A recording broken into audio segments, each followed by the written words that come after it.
de Manning, ¿no?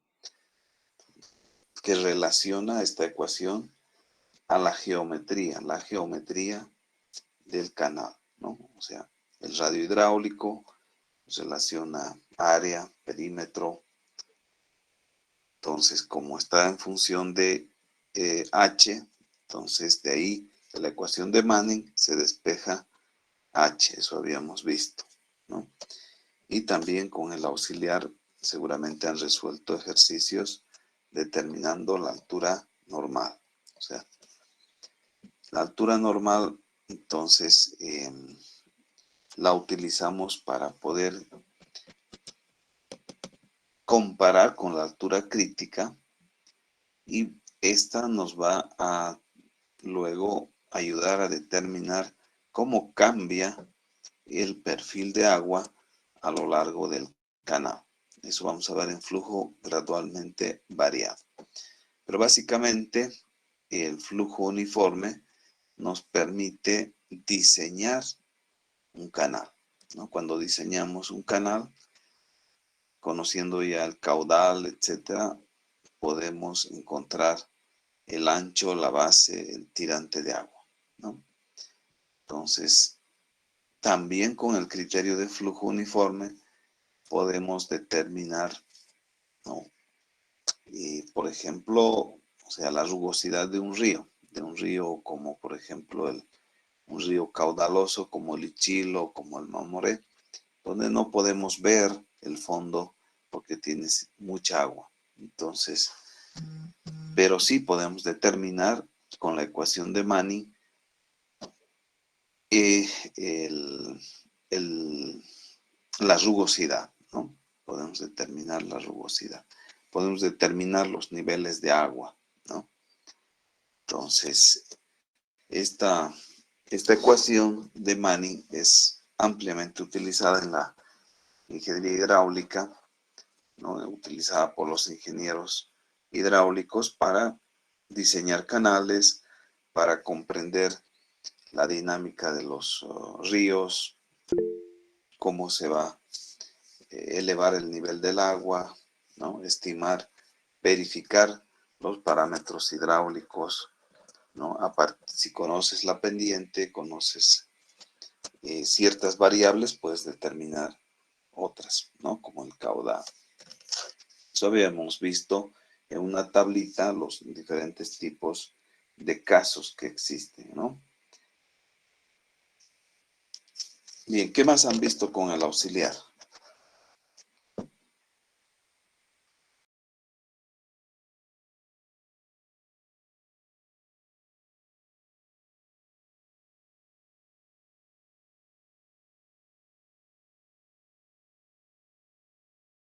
Ingeniero, buenas tardes. Sí, adelante, Daniela. Ingeniero, con el auxiliar nos ha indicado para qué nos sirve la altura normal. Nos dijo que nos servía para realizar el dimensionamiento de un canal y también nos ha explicado sobre la sección de máxima eficiencia. Ya. Después, cómo se subdivide en la máxima eficiencia económica y la máxima eficiencia hidráulica. Ok. Eso nos ha logrado explicar. Después ha hecho un ejercicio eh, sobre la altura normal y eso es lo que ha explicado en su clase. Ok, entonces la altura normal, para encontrar la altura normal, han utilizado la ecuación de Manning, ¿no es cierto?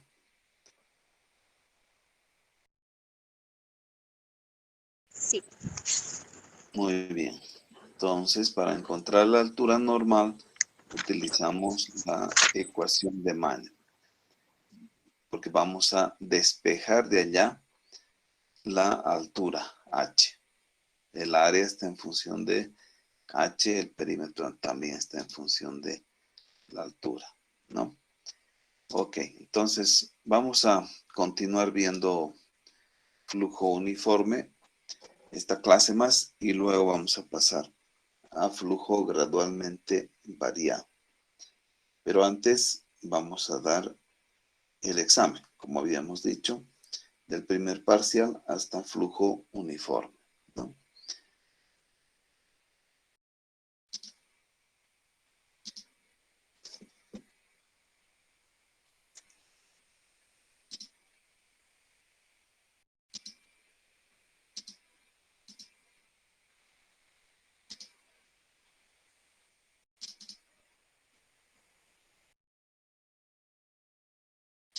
¿Pueden ver mi pantalla?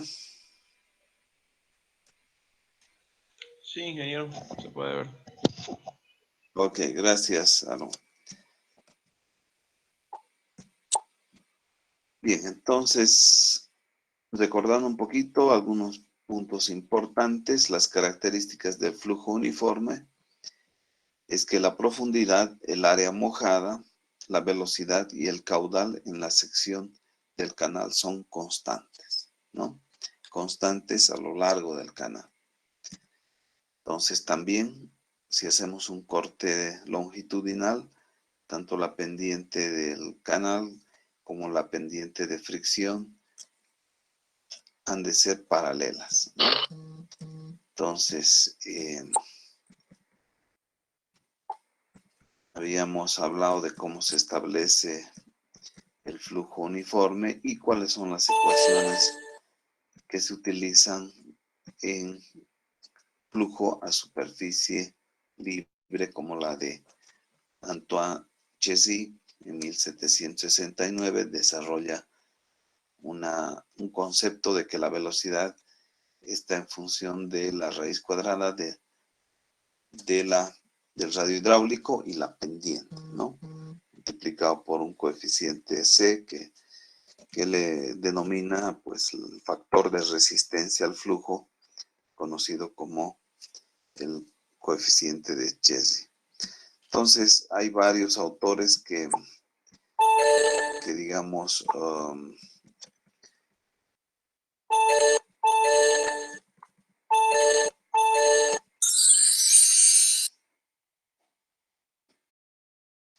bueno, esta es la deducción de la ecuación de Chessy, ¿no? Entonces, donde las fuerzas, ¿no? Las fuerzas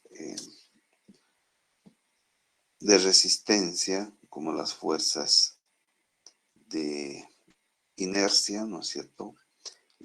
El peso, la velocidad, entonces se igualan, ¿no? Para de estas encontrar la velocidad. Entonces relaciona básicamente el área de la sección y la longitud del canal. Entonces, obviamente que está involucrada también la pendiente, ¿no? La pendiente del canal. Entonces, hay varios autores, ¿no? Que determinan el coeficiente de Chessy, que se puede encontrar también en tablas, ¿no? Entonces, la otra ecuación que hemos visto, la ecuación de Manning, posterior en 1889, el irlandés Robert Manning presenta esta ecuación que la utilizamos ampliamente, ¿no? Los ingenieros hidráulicos utilizan este concepto de que la velocidad está en función de la geometría del radio hidráulico, la pendiente inversamente proporcional al coeficiente de rugosidad de Manning, ¿no? Entonces, este coeficiente de rugosidad de Manning podemos encontrar en la bibliografía, los ingenieros hidráulicos, ¿no? Determinan, ¿no? O sea, ustedes van a determinar de qué quieren que se construya el canal, ¿no? Si es de hormigón, de mampostería de piedra, entonces van a la bibliografía y encuentran cuál es el coeficiente de rugosidad para ese material, ¿no? Entonces, en los ríos, la rugosidad, ¿no? es afectada por varios factores. La vegetación, las irregularidades del canal, el alineamiento del canal, la erosión, la sedimentación, las obstrucciones, ¿no? Contenido de material que tenga el agua, tamaño y forma del canal, el nivel, el caudal, materiales suspendidos y transporte de fondo. Hasta el cambio estacional afecta, ¿no es cierto? Porque ahora, por ejemplo, está lloviendo y en los ríos crece la hierba y eso genera un cambio en la rugosidad. Entonces, lo que va a ocurrir es que aumenta la rugosidad y va a disminuir la velocidad. Al disminuir la velocidad, si no cambiamos la geometría, imaginémonos el río Rocha, ¿no? Tiene una forma, tiene un ancho, tiene un alto, y si aumenta la rugosidad va a disminuir la velocidad, y al disminuir la velocidad va a aumentar el tirante de agua, ¿no? Entonces, eso es importante que sepan. Después hay otras fórmulas como la de Cohen para determinar el coeficiente de Manning, eso hemos visto, ¿no? Dependiendo del material involucrado. Aquí mira, digamos, al río de forma más global, ¿no? Entonces, el material que tiene, el grado de irregularidad, las variaciones en su sección, ¿no? Los efectos obstructivos, la vegetación, los meandros. O sea, mira para encontrar el coeficiente de rugosidad de Cohen, mira al río desde muy arriba, ¿no? Y observa las características de este. Y bueno, para una modelación matemática se puede utilizar también esta fórmula.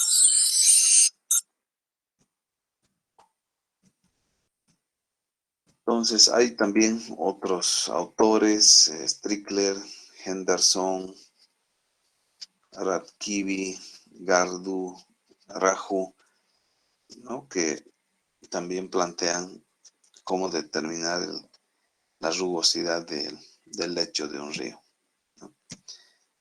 Entonces, como les decía, en el cálculo de flujo uniforme hay que entender claramente de que para poder diseñar un canal, ¿no? Tenemos que utilizar la ecuación de continuidad y la ecuación de Manning. Entonces, ¿con eso qué conseguimos? Conseguimos, entonces, verificar ciertos parámetros en un río, por ejemplo, el caudal. ¿Cuál sería el caudal? Conociendo la geometría y la rugosidad, ¿no? Entonces, ¿cuál será el caudal máximo en el río Rocha? Entonces, si tenemos la geometría y conocemos su rugosidad, la pendiente, podemos encontrar el caudal, ¿no? Como habíamos visto.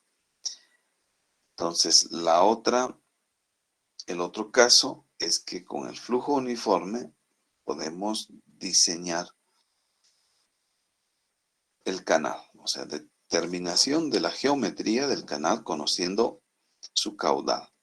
Entonces, sabemos que cuánto va a demandar el proyecto de riego de Misikuni, ¿no? Entonces, yo tengo que llevar, no sé, 200, 300 litros por segundo. Entonces, para ese caudal tengo que dimensionar. Entonces, habíamos visto que podemos resolver el problema si conocemos al menos 4 datos, ¿no?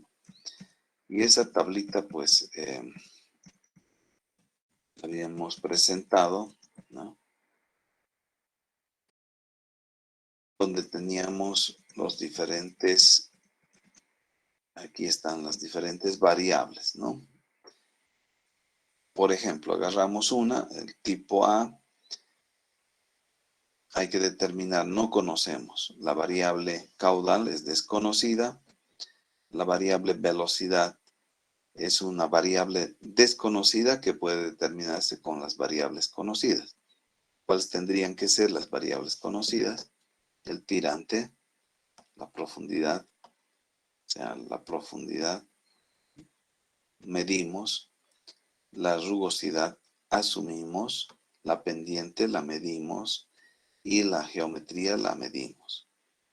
Entonces, con la ecuación de Manning, ¿no?, que ha de ser caudal es igual a la velocidad por el área. La velocidad vamos a encontrar con la ecuación de Manning, ¿no? Entonces tenemos la rugosidad, tenemos la geometría, la pendiente y encontramos la variable desconocida que es la velocidad. Y ya, conociendo la velocidad, vamos a determinar el caudal. ¿Por qué? Porque conocemos también el área. Entonces, de esa forma podemos encontrar la velocidad, podemos determinar el tirante, podemos determinar la rugosidad, la pendiente y, como les decía también, la geometría, o sea, la sección hidráulica.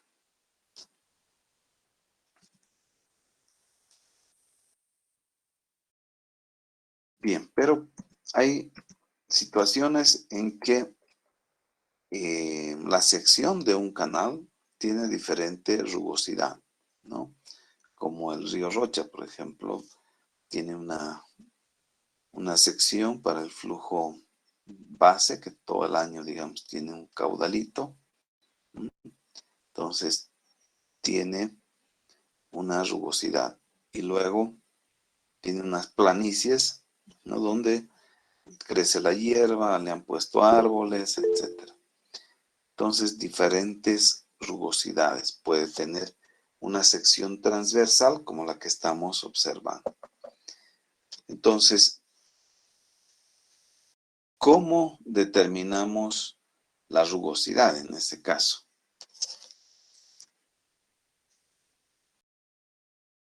La rugosidad vamos a determinar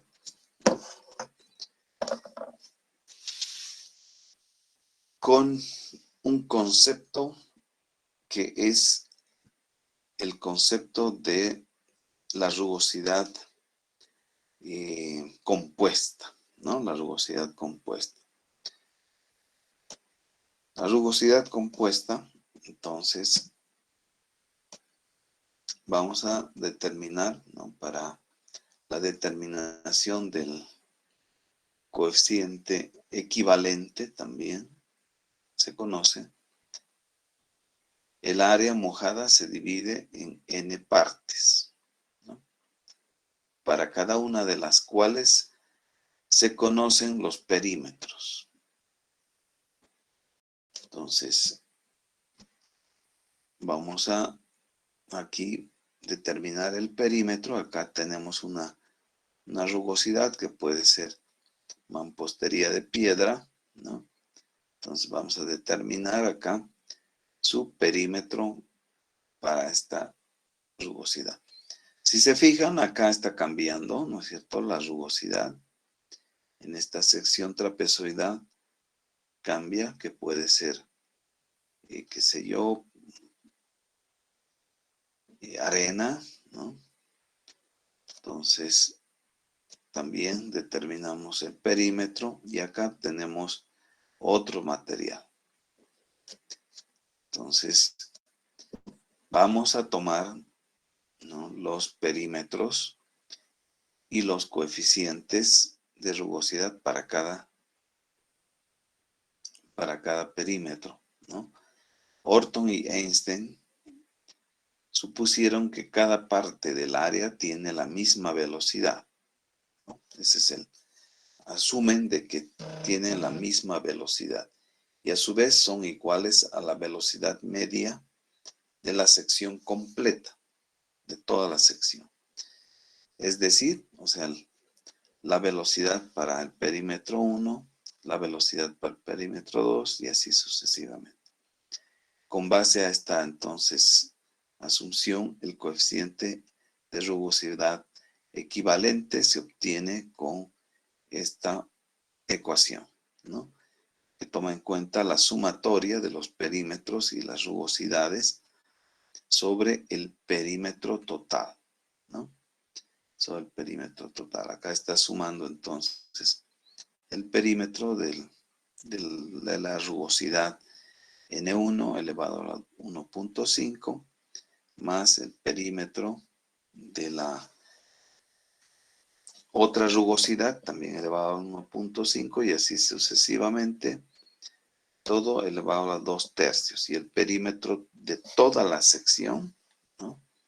Perímetro de toda la sección elevado también a la 2/3, ¿no?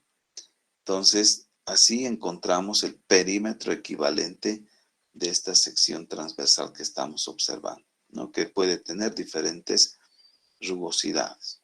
Entonces, para mayor precisión, encontramos este coeficiente, esta rugosidad equivalente que seguramente ha de ser pregunta de examen, ¿no? Encuentre la rugosidad equivalente de una sección con diferentes rugosidades para determinar el caudal, digamos, máximo en esta sección o el tirante, la altura normal, ¿no?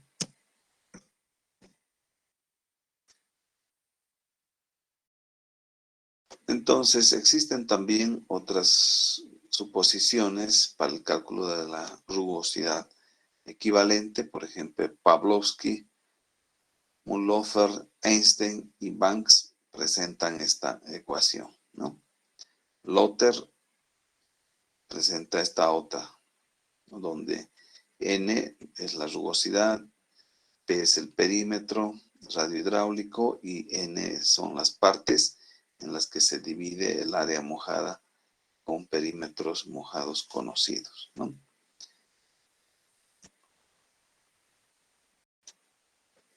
Bien, entonces, ustedes saben que el coeficiente de Coriolis, el coeficiente alfa, ¿no?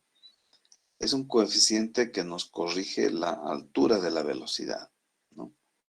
Porque la distribución de la velocidad no es uniforme, entonces tiene una curvatura y este coeficiente corrige esa velocidad. Y el coeficiente beta es el que corrige el momentum de un flujo.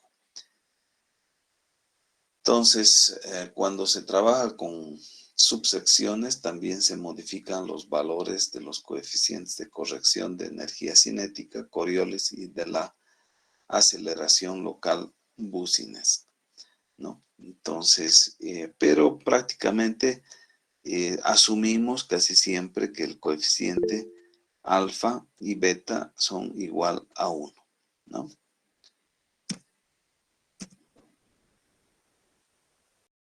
Cuando los canales son cubiertos con hielo, entonces hay regiones en que pues se congela el agua, ¿no?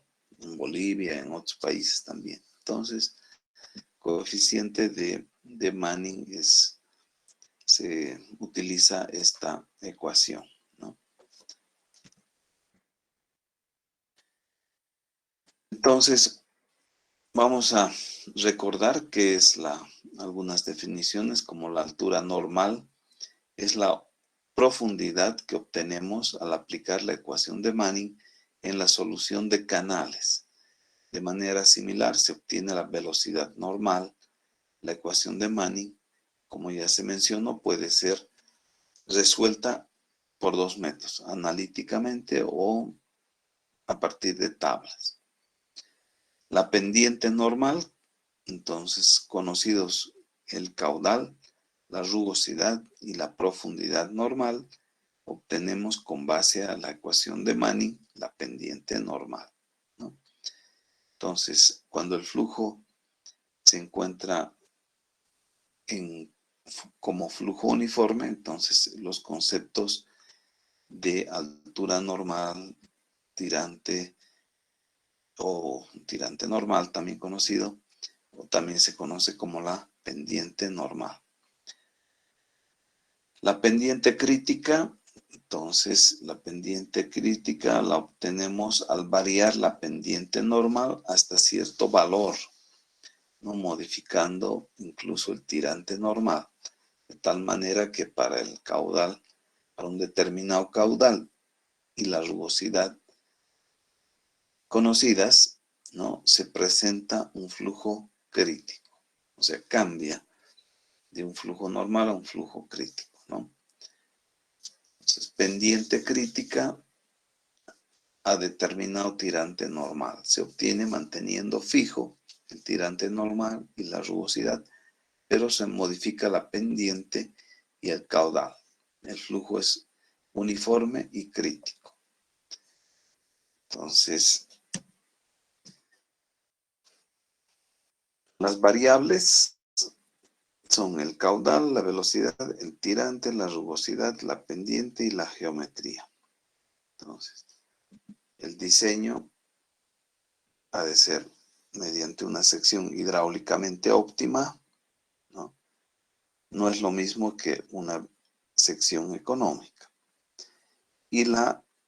Pero obviamente que tiene que ver, ¿no? Si diseñamos una sección hidráulicamente óptima, entonces no estamos exagerando ni en hacer un canal de mayores dimensiones para llevar poco caudal, ¿no? Ni un canal que tenga una sección que no sea suficiente de transportar un determinado caudal.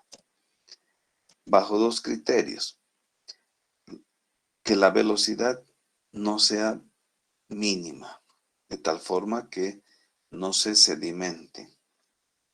O sea, cuando la velocidad es baja, entonces ciertas partículas que van viajando con el flujo se depositan en el fondo. Y al depositarse, entonces lo que ocurre es que cambia el área mojada, ¿no? Entonces tendrían que hacer mantenimiento permanente. Entonces hay que encontrar una velocidad mínima para que no ocurra la sedimentación. Y el otro criterio es la velocidad máxima. Lo que hay que cuidar es de que el canal no se erosione, ¿no? Las velocidades mínimas y las velocidades máximas. Entonces, esto ya habíamos visto los tipos de problemas que uno se enfrenta, ¿no? Entonces, veamos el diseño de canales con flujo uniforme. ¿Qué necesitamos? Datos básicos, la topografía, ¿no? La topografía. Como dato también necesitamos qué caudal vamos a transportar, o qué caudal se estima que va a ser transportado. El tipo de canal, ¿no? Va a ser un canal revestido, va a ser un canal de tierra, etc. El tipo de agua, ¿no? Limpia, con sedimentos, etc. En los canales qué sé yo, en los canales que conducen agua potable desde una represa para abastecer, digamos, a una ciudad, que tiene que ser agua limpia, ¿no? O los canales,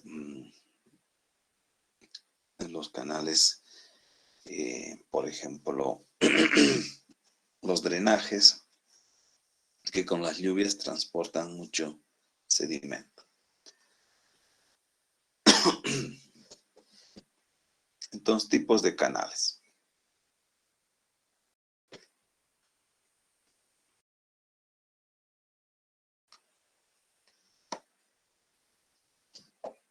Tenemos los canales erosionables, no erosionables, naturales y recubiertos de vegetación.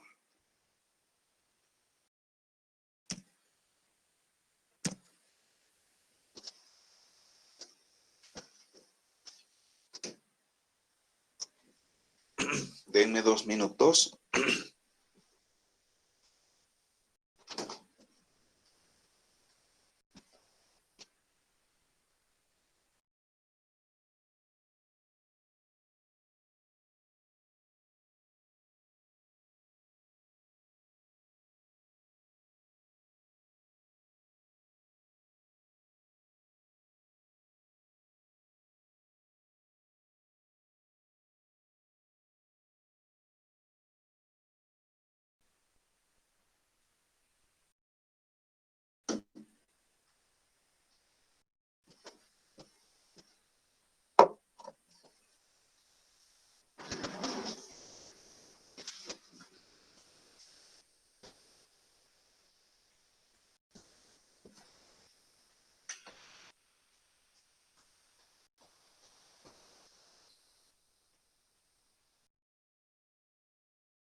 Se van revestiendo los canales.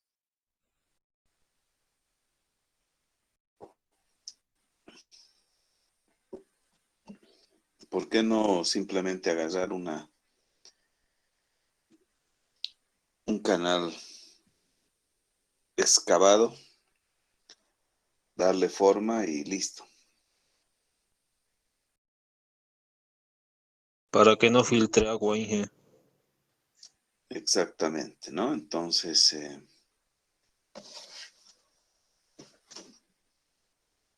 alguna vez en algún proyecto de riego, cuando estaba como ingeniero todavía junior, en Misque, estábamos con un proyecto de riego y pues la gente, bueno, era un proyecto para una ONG en realidad. Entonces nosotros empezamos a hacer el replanteo de los canales, pero la gente se oponía. Y paralizaron la obra, un montón de problemas. Entonces, en campo, yo pregunto a una señora, ¿no? Y le digo, pero ¿por qué no quieren si esto más bien, estos sus canales se van a revestir con hormigón y van a tener más agua? Y bueno, la señora me dijo, bueno, mientras estaban discutiendo, etcétera, la señora, bien recuerdo, me dije, es que nuestras vaquitas no van a venir a tomar agua, ¿no? Entonces, también tenía razón, porque al haber agua hay humedad y crece la hierba. Entonces, las vacas van a tomar y a comer hierba, ¿no? Entonces, cuando uno hace un proyecto, tiene que, ¿no?, socializar. Entonces, los temas sociales, los temas ambientales son importantes en los proyectos. El proyecto puede fracasar si no se toman en cuenta estos aspectos sociales y también aspectos ambientales, ¿no? Y así han habido muchos proyectos que están demorados por años, por temas ambientales, que el flamenco no se pueden hacer líneas porque el flamenco vuela en esa dirección y cuando esté volando se va a chocar con la línea y se va a chamuscar y va a morir. O hay una ranita que pasaba por este lugar, entonces tiene que seguir pasando, ¿no? Entonces, muchos proyectos, si no se socializan y no se toman también las medidas de impacto ambiental, ¿no? De reducción de medidas de mitigación, ¿no? Entonces, pueden fracasar, ¿no? Los proyectos. Entonces, tuvimos que explicarles los beneficios, tuvo que rediseñar, etcétera, para que hayan pasos de puntos donde puedan tomar su agua los animales, etcétera, ¿no? Entonces, justamente para evitar las infiltraciones y para evitar las pérdidas de agua, ¿no? Lo que se hace es revestir, ¿no? Para evitar. Entonces también se reduce la rugosidad, ¿no? Se reduce la rugosidad. Entonces se puede transportar de forma más eficiente el caudal. Entonces también se evita la erosión, ¿no? La erosión del flujo. Como les decía, hay que tener el criterio de las velocidades mínimas permisibles para evitar la sedimentación o las velocidades máximas permisibles para evitar la erosión, ¿no? Entonces, las pendientes también nos define la topografía, nos define el terreno, ¿no? Entonces hay que sacar secciones longitudinales, ¿no? De la topografía del terreno y secciones transversales dependiendo del diseño y del tipo de material, ¿no? Estamos hablando de canales de tierra, no erosionables. Entonces, el ángulo de reposo del material, ¿no? Que se sugiere en la bibliografía. 1.5 a 1, ¿no? El borde libre es el espacio desde el pelo del agua, desde el nivel máximo hasta la cresta, ¿no? Tener especial cuidado cuando el régimen es supercrítico y en las curvas. Entonces, se recomienda, ¿no? Un borde libre de Y tercios para canales de tierra y E quinto para canales revestidos, donde Y es el tirante de agua, ¿no? El tirante de agua. Entonces también hay tablas. La altura de revestimiento, ¿no? Puede ser no hasta la cresta, sino hasta el tirante máximo, ¿no? Entonces, aquí está la altura de revestimiento, borde libre, desde el pelo del agua hasta la cresta del canal. Y el revestimiento, entonces, se puede revestir hasta una cierta altura, no totalmente, digamos, la sección. Entonces, conociendo el caudal, se puede utilizar esta fuente del Bureau of Reclamation, que es la Biblia de las obras hidráulicas, ¿no?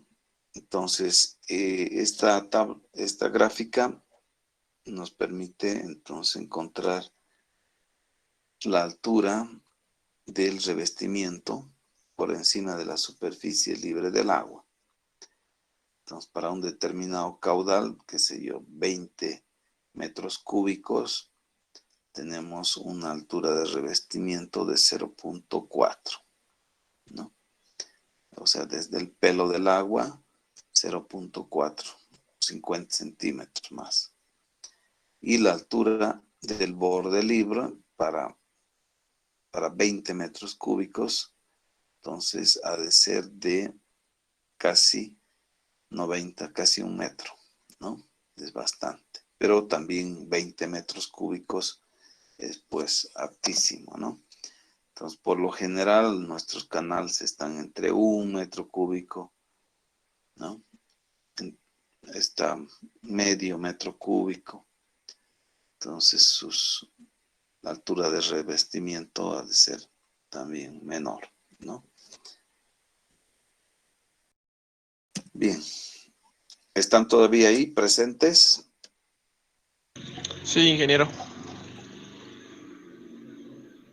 Ok, como su compañera decía, hablaron sobre la sección hidráulica óptima, ¿no? Entonces, ¿qué es esta sección óptima? Es la sección, no es de el área constructiva óptima, no estamos hablando del área constructiva óptima, sino del área hidráulicamente óptima, o sea, que tiene la mayor conductividad, ¿no? La mayor conductividad hidráulica. Entonces, la conductividad se la mide como la relación de la área, ¿no? O sea, el radio hidráulico elevado a 2/3 y inversamente proporcional al coeficiente de Mann. Entonces, donde el caudal ha de ser K, ¿no? La conductividad por la raíz cuadrada de 1/2. O sea, la raíz cuadrada de la pendiente, o la pendiente elevado a la 1/2. Entonces, básicamente también nos relaciona la geometría. O sea, cómo tiene que ser, cuál es la sección hidráulica que puede transportar o conducir para un determinado área el mayor caudal posible, ¿no? Entonces hay que incrementar la conductividad. Entonces, para eso, pues, el área hidráulica con el menor perímetro mojado nos va a dar el área hidráulica óptima, ¿no? Entonces, el área hidráulica con el menor perímetro nos va a dar el área hidráulica óptima. Menor perímetro, ¿no? Entonces, la mejor sección hidráulica es la parabólica, o la circular, ¿no? La circular.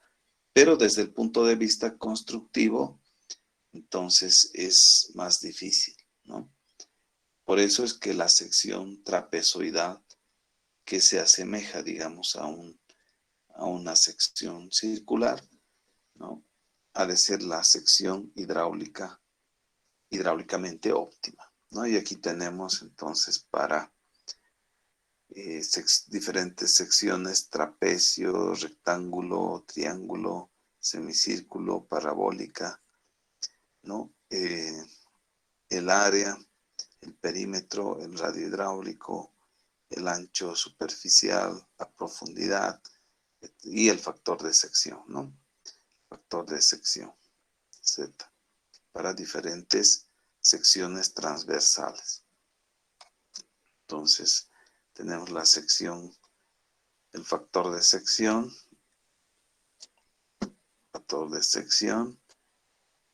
entonces por la raíz cuadrada de la pendiente, porque la topografía nos da la pendiente, vamos a encontrar el caudal, ¿no? Entonces, para diferentes formas de canales. La sección de mínima infiltración, estamos hablando de canales de tierra, ¿no? Un canal de tierra tiene una sección como esta, la sección trapezoidal. Entonces, vemos acá esta parábola, que es la infiltración, ¿no? En la parte superior es menor que en el fondo, ¿no? Entonces, la infiltración es básicamente el coeficiente de infiltración K por la raíz cuadrada de la profundidad, ¿no? A mayor profundidad, mayor infiltración. Entonces, si un canal sobre un terreno bastante permeable, se hace necesario diseñar una sección permitida o que permite obtener la menor pérdida posible de agua por infiltración, la cual se puede hallar matemáticamente. Entonces, para obtener la fórmula de la sección de mínima infiltración, entonces se considera un canal con una sección trapezoidal. Y la relación de la base y el tirante ha de ser 4 veces la tangente del ángulo de inclinación θ entre 2, ¿no? El ángulo del talud. Representa la relación para una sección de mínima infiltración. Y 3 veces la tangente representa la relación intermedia entre una sección de máxima eficiencia y mínima infiltración. Entonces, el procedimiento para el cálculo de los canales no erosionables, o sea, los canales revestidos, ¿no? Entonces, tenemos que recolectar la información, estimar la rugosidad y determinar la pendiente. Entonces, determinamos el factor de sección. Luego, vamos a sustituir los valores de área y radio hidráulico en la expresión, en esta expresión, ¿no? Y vamos a suponer cualquier valor para base y Z, que es el talud. Entonces, de la gráfica 6.14 puede servir como guía para determinar los valores, ¿no? Entonces, de acá. Entonces, acá tenemos, encontramos con la ecuación de Manning también, ¿no? Los valores de base y tirante. Para un caudal de 2 metros cúbicos, entonces vamos a tener un tirante de 0.90.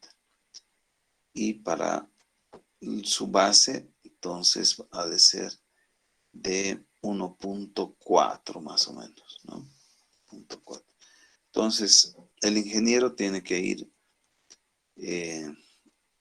viendo la topografía, ¿no?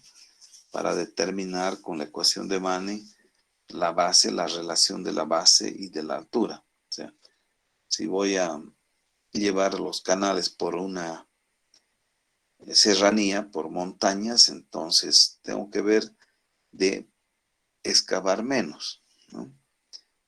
Entonces voy a cortar los taludes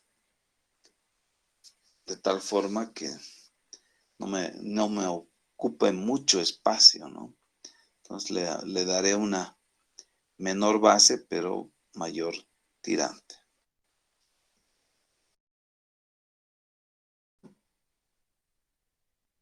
Para la sección hidráulica óptima se puede usar la tabla 6.12 que hemos visto, esta tabla. Esta es la tabla, ¿no? Para una sección trapecio medio, hexágono. Entonces, agarramos esos valores. Y bueno, hay que verificar la velocidad permisible y el número de fruto, ¿no? Para ver si es flujo supercrítico o subcrítico.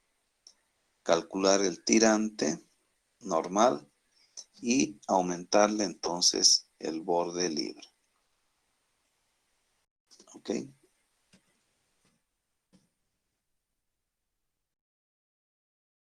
El diseño de canales erosionables. Entonces acá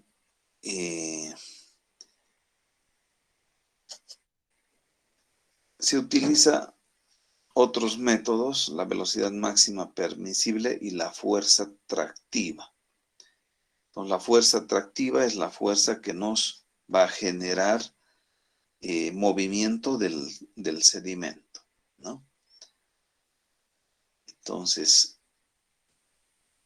los dos métodos se considera que existe erosión, pero no sedimentación.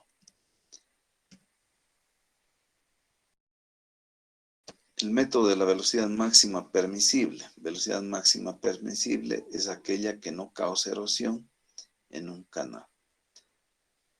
Es el límite, ¿no? Entonces, se estima la rugosidad, el talud y la velocidad. Para eso recurrimos a la tabla 6.12, Fortier y Scobey, ¿no?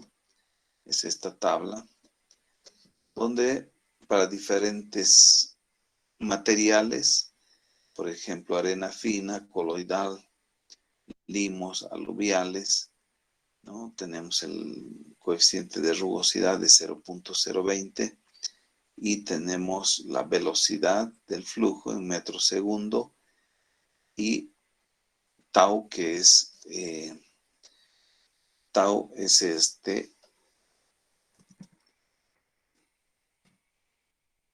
la fuerza atractiva, ¿no? La fuerza atractiva.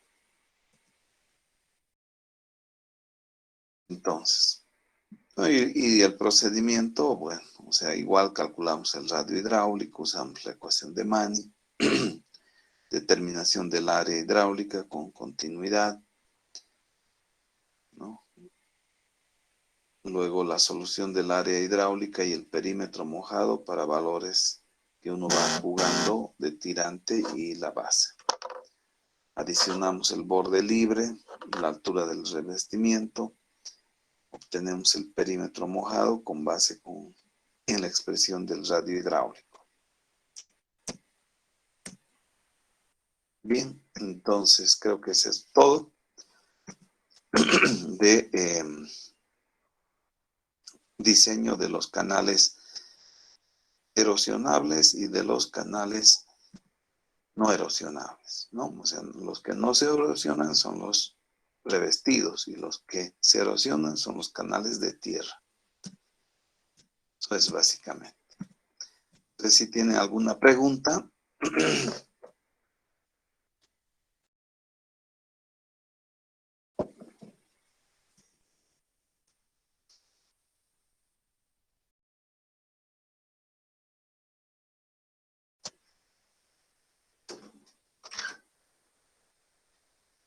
¿Hay alguna pregunta?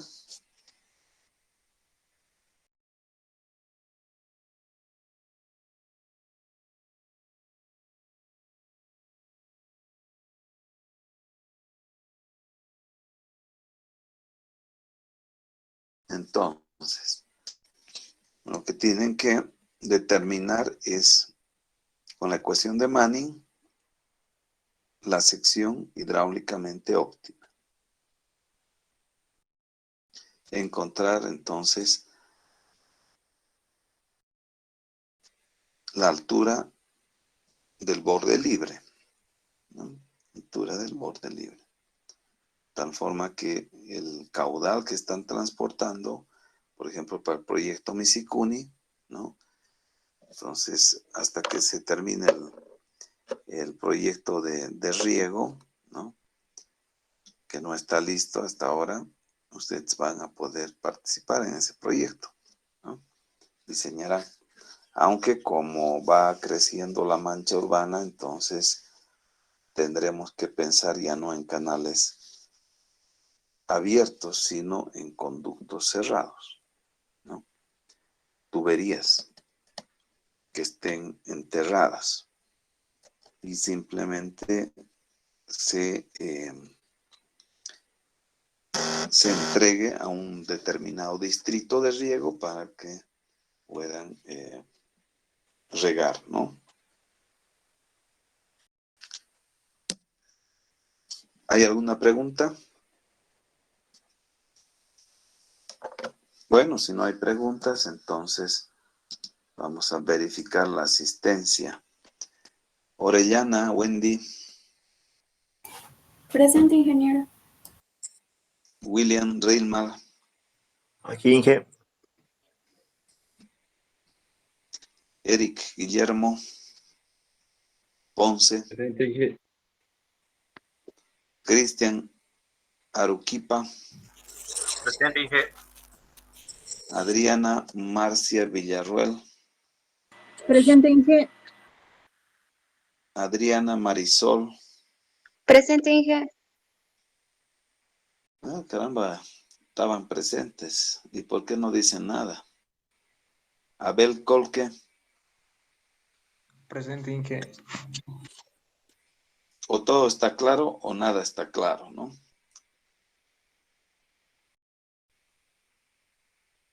Daniela Sí, Jaimes, todo. Presente, Inge. ¿está claro o no está claro? Sí, que está todo claro. Me alegra que esté claro. Entonces, porque con el criterio de flujo uniforme vamos a, o sea, prácticamente es todo lo que se sabe, digamos, del flujo a superficie libre, ¿no? O sea, el diseño, van a poder diseñar los canales, van a poder entender el flujo en los ríos grandes, pequeños, torrenteras, encontrar la velocidad. Ya la dinámica del transporte de sedimentos, el arrastre de sedimentos, por qué se generan los meandros, etcétera, eso ya es hidráulica de ríos, ¿no? Y lo van a ver con el ingeniero Roberta Méndez más adelante, ¿no? Pero ya eso es dinámica de los sedimentos, que también se considera, digamos, para el diseño, ¿no? de las represas. Tienes que estimar cuánto de sedimento, ¿no? Aporta ese río, ¿no? Ahí, entonces, ¿en qué tiempo se va a sedimentar una presa? ¿Cómo se va a sedimentar? ¿No? Entonces, es una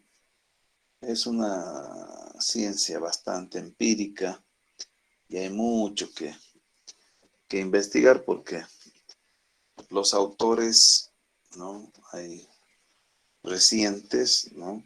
En transporte de sedimentos son de este siglo, ¿no?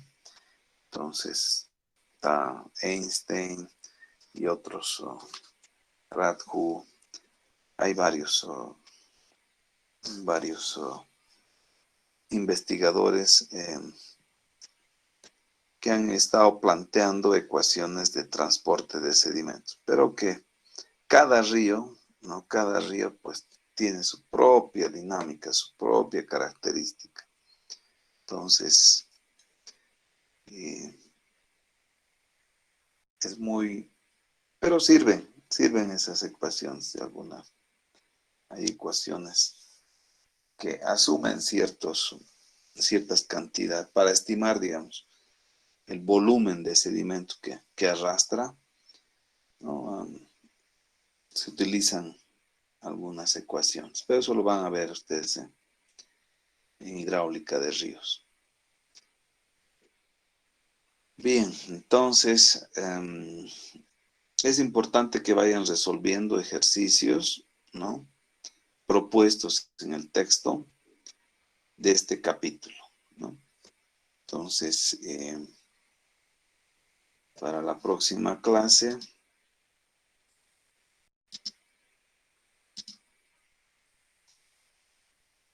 ...27... para el martes, al día martes.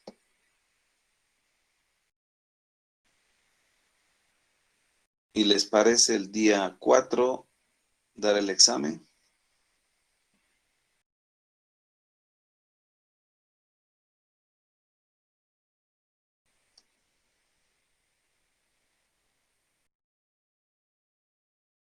Obviamente que voy a tomar en cuenta, ¿no? Los trabajos que ustedes van para el primer parcial. Voy a tomar en cuenta todos los trabajos que han ido subiendo, ¿no?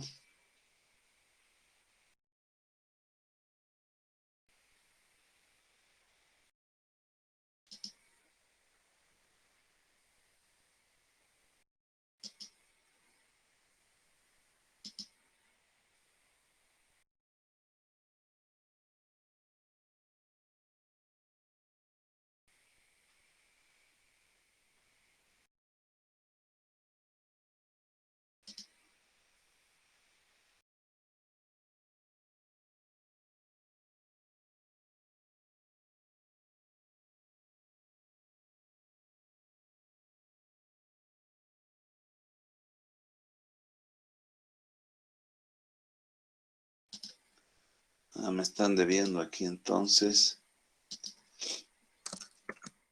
Ejercicios.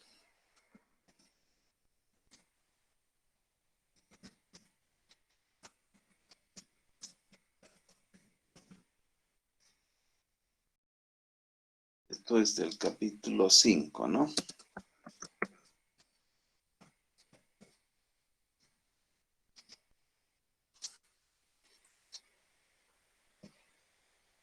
No vamos a poner fecha. Entonces, resolver y subir.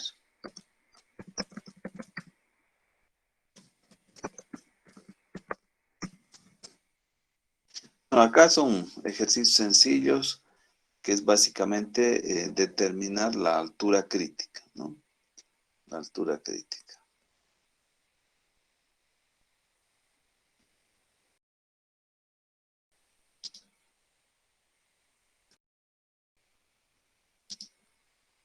Y vamos a crear también entonces el capítulo 6. Capítulo 6.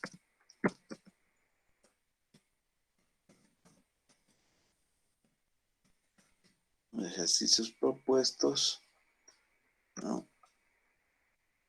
Flujo uniforme. Entonces, resolver y subir.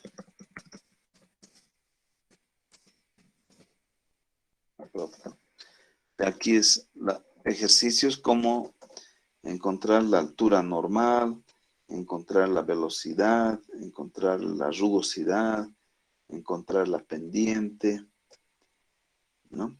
Entonces, diseñar, encontrar la sección óptima, hidráulicamente óptima, la rugosidad equivalente, ¿no? Ese tipo de ejercicio.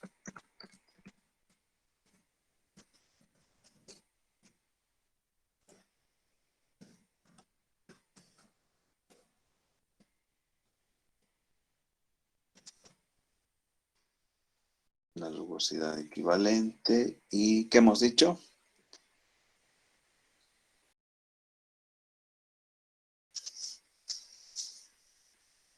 La altura normal, la rugosidad equivalente.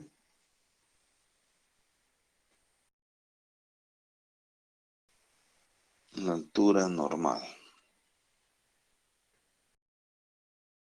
Vamos a ver la rugosidad equivalente y la determinación de otros parámetros, ¿no? El diseño de la sección hidráulica, sección hidráulicamente eficiente óptima.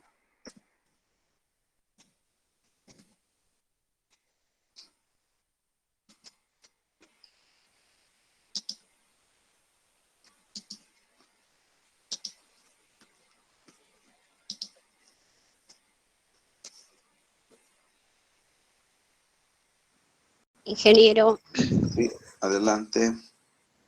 ingeniero, disculpe, anteriormente ya hemos resuelto ejercicios sobre el flujo crítico, la altura crítica, tirante crítico, y qué ejercicios, igual del capítulo 5 al menos yo he resuelto así, y de Ya. dónde, ¿Dónde subir?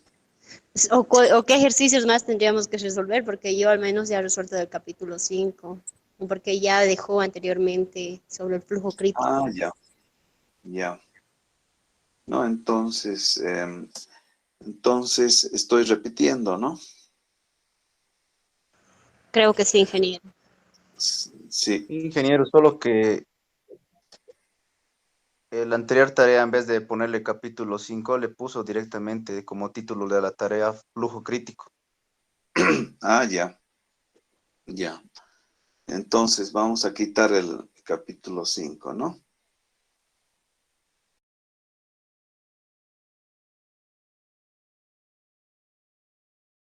Sábado es 5.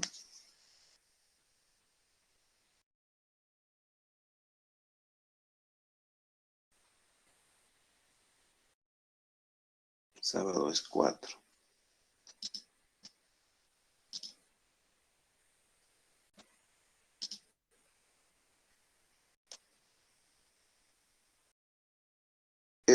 faltaría, ¿no?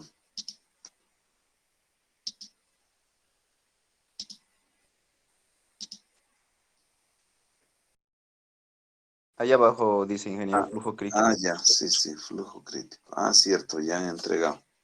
Muy bien, excelente.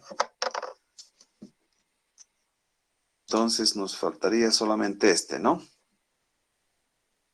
Flujo uniforme. O sea, básicamente el diseño de los canales, determinación de algunos parámetros. Y bien, entonces luego entramos a flujo gradualmente variado y con eso pues hemos concluido la materia, ¿no?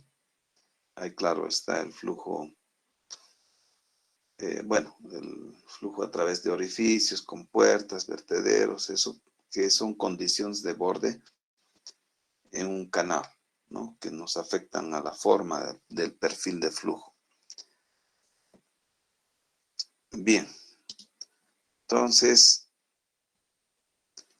ahí quedamos y que tengan un buen fin de semana. Sigan trabajando así, de la misma forma. Hasta luego, ingeniero. Hasta luego, ingeniero. Hasta luego, Aaron. Hasta luego, Hasta luego, Inge. Inge. Hasta luego. Hasta luego. Hasta luego. Hasta luego, Inge. Hasta luego.